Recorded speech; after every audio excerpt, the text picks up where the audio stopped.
તો મંત્રી ઋષિકેશ પટેલનું નિવેદન, પહેલગામ આતંકી હુમલા અંગે નિવેદન। ખૂબ જ દુઃખદ આતંકી ઘટના છે, જડબાતોડ જવાબ આપવામાં આવશે। ભૂતકાળમાં પણ આતંકીઓને જડબાતોડ જવાબ અપાયો છે। ગુજરાતના 3 લોકોના મૃત્યુ થયા હોવાની પણ પુષ્ટિ તેઓએ કરી।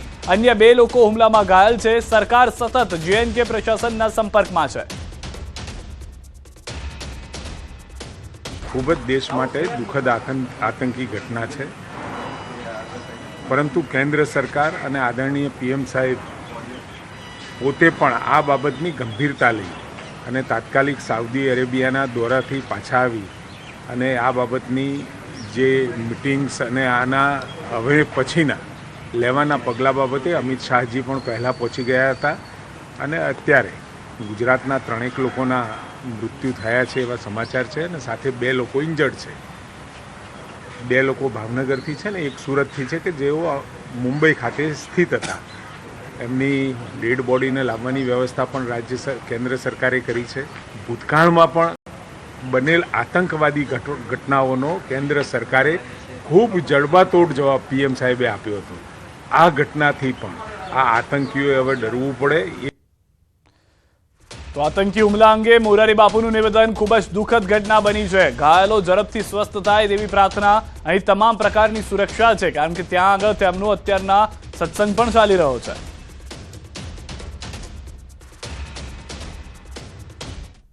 पहलगाम में जो एक दुखद घटना घटी और इनमें 26-27 निर्वाण पद को प्राप्त कर गए। कुछ भाई बहन जो इंजर्ड हुए हैं वो सारवार ले रहे हैं।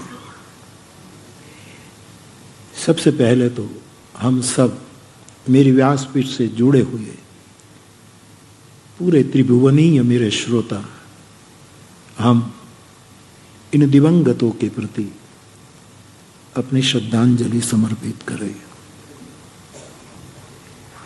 इनके निर्वाण को हम प्रणाम करें।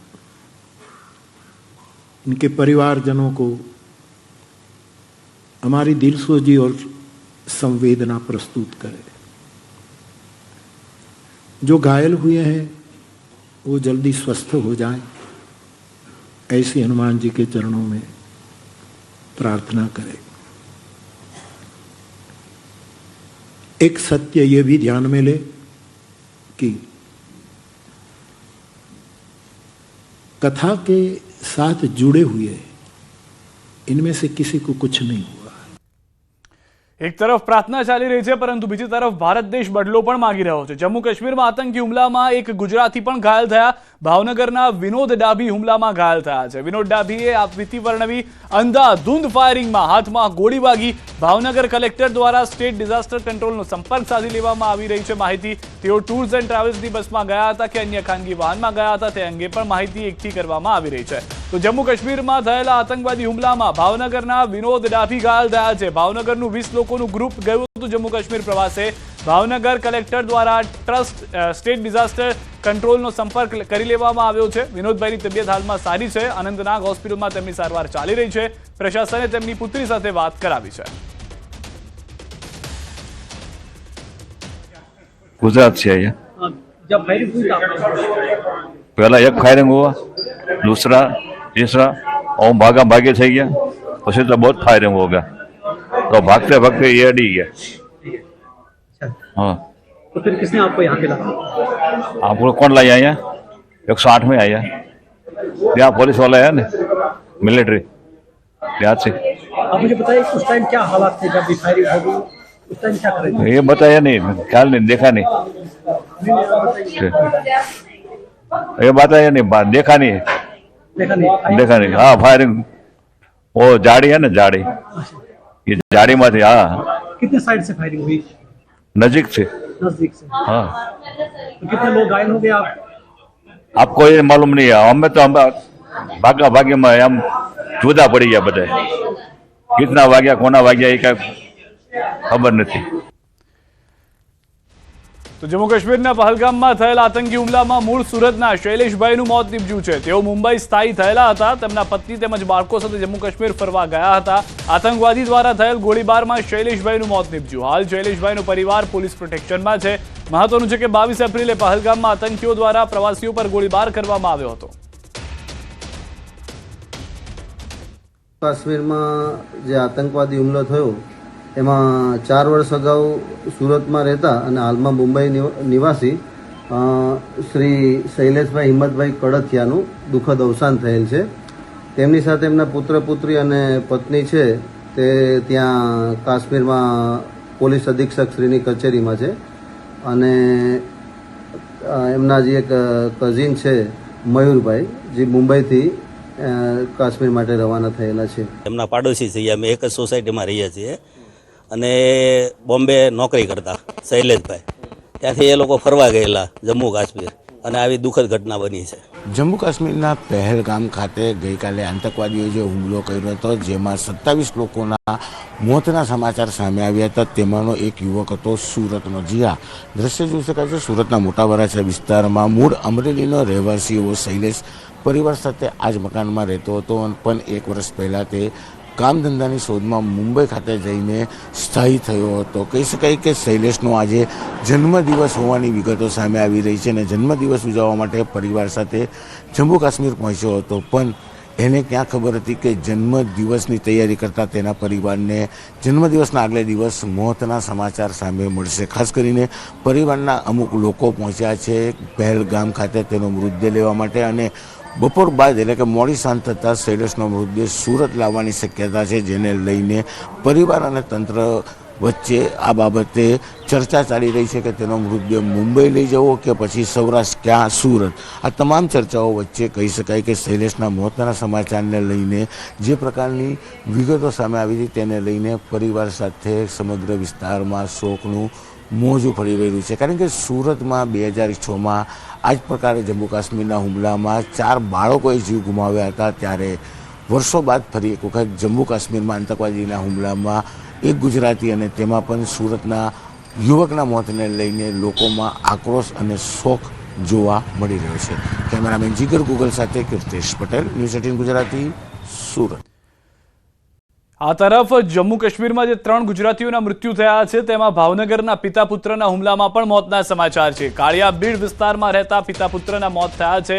યતિન પરમાર, સ્મિત પરમારનું હુમલામાં મોત થયું છે. જમ્મુ કાશ્મીરમાં યોજાયેલ મોરારી બાપુની કથા સાંભળવા ભાવનગરના 20 લોકો ગયા હતા. એ દરમિયાન આ ઘટના ઘટી હોવાની પ્રાથમિક જાણકારી મળી રહી છે.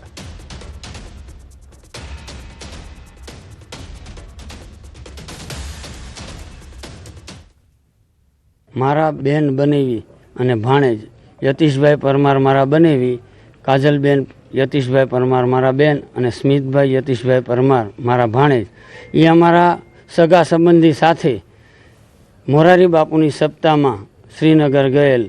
સપ્તાહ કથા પૂર્ણ થયેલ સાઇટ સીન માટે એ લોકો પહેલગામ ગયેલ. ત્યાં જે ફરવા ગયેલ છે એ મારા ભાઈ અને ભાભી છે અને તેમનો દીકરો છે. શું ઘટના બની હતી ત્યાં, કઈ રીતના આ લોકો ગયા હતા? તે લોકો અહીંથી સપ્તાહ સાંભળવા ગયેલા હતા. ત્યાંથી આજને સપ્તાહ પૂરી થતા એ લોકો સાઇટ સીન ઉપર ફરવા ગયેલા હતા અને એ બાદ અમે આ સમાચાર સાંભળ્યા કે ત્યાં આતંકી હુમલો કે એવું કંઈ થયેલ છે. જમ્મુ કાશ્મીરમાં આતંકી હુમલા બાદ પ્રવાસીઓ માટે મોટી જાહેરાત. મહત્વનું છે કે ઉનાળાની સિઝનમાં અંદાજે ગુજરાતમાંથી 50,000થી વધુ પ્રવાસીઓ કાશ્મીર જતા હોય છે. ત્યારે આવા પ્રવાસીઓ માટે ટૂર ઓપરેટર આલાપ મોદીએ માહિતી આપી. પ્રવાસીઓને લઈ એર ઇન્ડિયા અને ઇન્ડિગોની મોટી જાહેરાત. 30 એપ્રિલ સુધી જો કાશ્મીરના પ્રવાસ પર ન જવું હોય તો કેન્સલેશન ચાર્જ લીધા વગર પૂરું રિફંડ મળશે. તો સાથે આલાપ મોદીએ જણાવ્યું તેમના 90 જેટલા પ્રવાસીઓ હતા, તમામ સુરક્ષિત છે.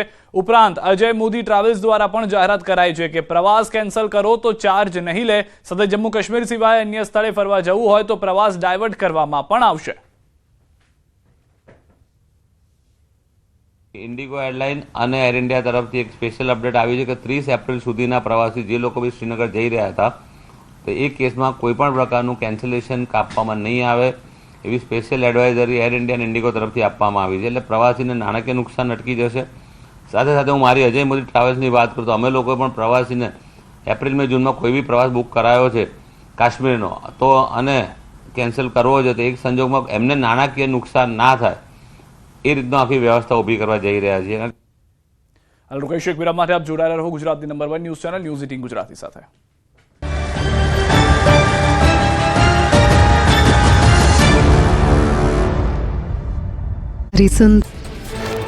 અમદાવાદના જુહાપુરામાં મારામારીનો વિડીયો વાયરલ. લાકડી અને ધોકા વડે યુવકને માર્યો માર. નજીવી બાબતમાં ઝઘડો થતા પોલીસે ફરિયાદ નોંધવાની તજવીજ હાથ ધરી. જમ્મુ કાશ્મીરના રિયાસી જિલ્લામાં સલાલ ડેમના દરવાજા ખોલી પાણી છોડાયું. ભારે વરસાદના કારણે ચેનાબ નદીમાં પાણીનો પ્રવાહ વધતા ડેમના દરવાજા ખોલાયા. પાણી છોડવામાં આવતા નીચાણવાળા વિસ્તારના લોકોને એલર્ટ કરાયા. લોકોને નદી કિનારે ન જવા માટે સૂચના આપી. જમ્મુ કાશ્મીરમાં રામબનમાં પૂરની સ્થિતિ અને ભૂસ્ખલન બાદના દ્રશ્યો સામે આવ્યા. હાઈવે પર કાટમાળ જમા થયેલો જોવા મળ્યો. અનેક પ્રવાસીઓ પગપાળા જતા જોવા મળ્યા. અનેક ગાડીઓ ક્ષતિગ્રસ્ત સ્થિતિમાં જોવા મળી. જમ્મુ કાશ્મીરમાં ભૂસ્ખલનના કારણે નેશનલ હાઈવે 44 ઠપ થયો. હાઈવે ઠપ થવાથી ઉધમપુરમાં ટ્રક સહિત વાહનોની લાંબી કતારો જોવા મળી. ટ્રાન્સપોર્ટેશન ઠપ થતાં જરૂરી વસ્તુઓની સપ્લાય અટકી. જનજીવન પ્રભાવિત થયું. રામબનમાં પૂરની સ્થિતિથી જાનમાલનું વ્યાપક નુકસાન. ભૂસ્ખલનના કારણે રાષ્ટ્રીય ધોરીમાર્ગ ઠપ થયો. અનેક વાહનો હાઈવે પર ફસાયા. પ્રવાસીઓ અને વાહન ચાલકોને ભારે હાલાકી. અનેક ઘર ક્ષતિગ્રસ્ત થતા રહીશોની સ્થિતિ કફોડી બની. જમ્મુ કાશ્મીરમાં ફસાયેલા તમામ ગુજરાતીઓ સુરક્ષિત. ગુજરાત પોલીસ સતત જમ્મુ કાશ્મીર પ્રશાસનના સંપર્કમાં. પ્રવાસીઓને જમવાની વ્યવસ્થા કરાઈ. જરૂરી પગલાં લેવા માટે સૂચના અપાઈ. પરિસ્થિતિ સુધર્યા બાદ બસ સાથે પ્રવાસીઓને કરાશે રવાના. વાદળ ફાટ્યા બાદ તબાહીના દ્રશ્યો સામે આવ્યા. કેટલાક વિસ્તારમાં રસ્તાઓ ગાયબ થઈ ગયા હોય તેવી સ્થિતિ સર્જાઈ. જમીનનું મોટા પાયે ધોવાણ. હજુ કાળા ડીબા.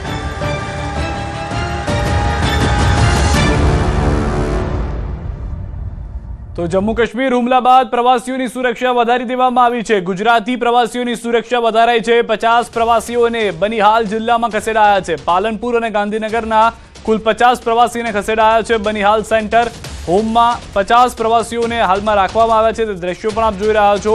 Army, paramilitary force, collector, SP, SDM તમામ અધિકારીઓ પ્રવાસીઓની સુરક્ષા અને સેવામાં.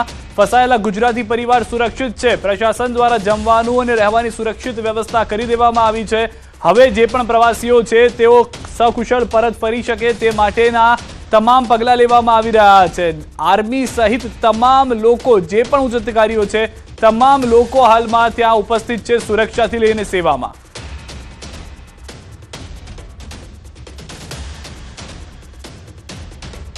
તો વધુ એક મહત્વના અને મોટા સમાચાર. આતંકી હુમલા અંગે સૌથી મોટો ખુલાસો. 2 સપ્તાહ પહેલા આતંકી દાખલ થયા હતા. ન્યૂઝ 18 ગુજરાતી પાસે એક્સક્લુઝિવ જાણકારી છે કે આતંકીઓ કેમેરા લગાવેલા હેલ્મેટ પહેર્યા હતા. ઓળખ કર્યા બાદ પ્રવાસીઓને ગોળી મારી છે. આતંકીઓમાં એકનું નામ આદિલ ગૌરી છે. હુમલો કરનાર બીજા આતંકીનું નામ આસિફ શેખ છે. આતંકીઓ સાથે એક સ્થાનિક પણ સામેલ હતો.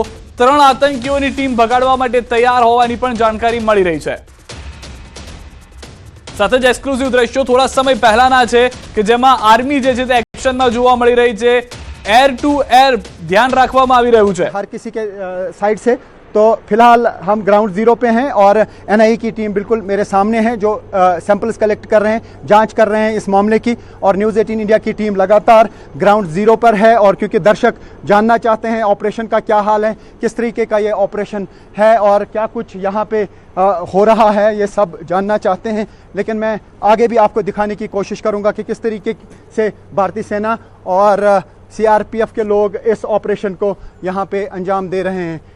तो आ ग्राउंड जीरो है कि ज्यां आगे फायरिंग करवामां आव्युं हतुं ने तेनी पाछळनो जे पहाड़ी विस्तार के ज्यांथी ते आव्या ने त्यां ज भागी गया होवानी जानकारी छे। तो ये तमाम विस्तारमां हवे फक्त भारतनी सेना ज जोवा मळी रही छे अने भारतीय सेना विषे आतंकीओ जाणे छे, देश जाणे छे कि एक वखत जो भारतीय सेना अंदर घुसी गई तो आतंकीओने शुं हाल करी देशे। अने भारतीय सेना जे एक्शनमां छे, एनआईए नी टीम एक्शनमां छे, तेनाथी स्पष्ट थई रह्युं छे कि 24 कलाकनी अंदर आप मानीने चालो आतंकीओ मरेला हशे।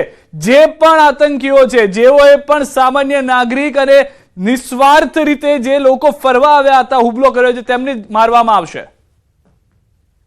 इस अटैक की हर किसी के साइड से। तो फिलहाल हम ग्राउंड जीरो पे हैं और एनआईए की टीम बिल्कुल मेरे सामने है जो सैंपल्स कलेक्ट कर रहे हैं, जांच कर रहे हैं इस मामले की। और न्यूज़ 18 इंडिया की टीम लगातार ग्राउंड जीरो पर है और क्योंकि दर्शक जानना चाहते हैं ऑपरेशन का क्या हाल है, किस तरीके का ये ऑपरेशन है और क्या कुछ यहाँ पे हो रहा है, ये सब जानना चाहते हैं। लेकिन मैं आगे भी आपको दिखाने की कोशिश करूँगा कि किस तरीके से भारतीय सेना और सीआरपीएफ के लोग इस ऑपरेशन को यहाँ पे अंजाम दे रहे हैं। તો ડર્ટ બાઇક જે આપ જોઈ રહ્યા છો કે જે કિચડમાં પણ ચાલી શકે તે બાઇકને પણ મંગાવી લેવામાં આવે છે। પહાડી વિસ્તારની અંદર પૂરેપૂરા ઇક્વિપમેન્ટ સાથે ભારતીય સેના આવી ચૂકી છે અને ભારતીય સેના હવે ગમે ત્યારે આ પહાડી વિસ્તાર કે જે આખો જંગલ વિસ્તાર જે પહાડી વિસ્તાર છે તેની અંદર જે સર્ચ ઓપરેશન કરી રહ્યું છે તેમાં સફળતા મેળવી શકે છે, કારણ કે 3 આતંકીઓ કોણ હતા તેની ઓળખ થઈ ચૂકી છે। જેટલી માહિતી ભારતીય સેના પાસે છે તે તમામ માહિતીના આધારે એક્શન શરૂ કરી દેવામાં આવી છે અને જે રીતે સ્થાનિક સંવાદદાતા અમારા જોડાયેલા છે, એનઆઈએની ટીમને માહિતી મળી ચૂકી છે, તો એ વાત સ્પષ્ટ છે કે ઓપરેશન જે છે તે ગ્રાઉન્ડ ઝીરો પર શરૂ છે અને આ ઓપરેશનને ટૂંક સમયમાં ખતમ પણ કરવામાં આવી શકે છે। તો પહલગામ આતંકી હુમલા બાદ પ્રવાસીઓ પરત ફરી રહ્યા છે। જમ્મુ કાશ્મીર ફરવા આવેલા પ્રવાસીઓ પોતાના વતન પરત ફરતા દેખાયા હતા। આતંકી હુમલામાં અત્યાર સુધીમાં 26 લોકોના મૃત્યુ થયા છે, ઘણા લોકો ઘાયલ થયા છે। આ ઘટના અંગે દેશભરમાં ગુસ્સાનો माहौल છે। वहाँ पर जो घटना हुआ वो तो माने हम लोगों के साथ तो बहुत ही दर्दनाक, माने कोई माने हमारे पास शब्द नहीं है कि हम बयां करें कि हम कैसे दुखित है और आतंकित भी है। तो हमारे और 2 दिन थे कश्मीर में रहने के लिए, तो हम लोग अपना सब टूर कैंसिल करके अब अभी जा रहे हैं जम्मू जाकर हम रहेंगे। सब लोग मतलब जो लोग बाहर से फ़ोन कर रहे हैं मुझे, मेरे दोस्त लोग, रिलेटिव्स और दूसरे स्टेट से भी लोग फ़ोन कर रहे हैं जो जान पहचान के हैं, क्या हुआ है। तो मेरे साथ ऐसा कभी कुछ नहीं हुआ था। તો કાશ્મીર ખીણના પહેલગામમાં પ્રવાસીઓ પર આતંકવાદી હુમલા બાદ પૂંછમાં ભારત પાક નિયંત્રણ રેખા પરના છેલ્લા ગામ જલાસમાં પોલીસ દ્વારા સુરક્ષા વધારી દેવામાં આવી છે। મોડી રાત્રે ગામમાં પેટ્રોલિંગ કરવાની સાથે પોલીસે ગામના મુખ્ય માર્ગ પર એક ખાસ ચેકપોસ્ટ બનાવી દીધી છે અને વાહનોની તપાસ કરવામાં આવી રહી છે, જેથી નિયંત્રણ રેખા પારથી તેમના આંકાઓના ઇશારે જિલ્લામાં હાજર આતંકવાદીઓ ગામમાં કોઈ નાપાક કૃત્ય કે અપ્રિય ઘટનાને અંજામ ન આપી શકે અને આવા કોઈ પણ આતંકવાદીને છોડવામાં ન આવે તેનો સ્પષ્ટ સંદેશો પણ આપી દેવામાં આવ્યો છે કે કોઈ પણ ઢીલ નથી મૂકવામાં આવે, કોઈ પણ રીતે તેમના આંકાઓ સફળ થાય, આવા કોઈ પણ હુમલામાં બચાવવા આતંકીઓને અથવા તો અશાંતિ ફેલાય भारत में तेने लेने। कश्मीर के पहलगाम में हुए आतंकी हमले के बाद न्यूज़ 18 की टीम इस समय पहुंची है पुंछ के भारत पाकिस्तान नियंत्रण रेखा पर स्थित गांव जलास में।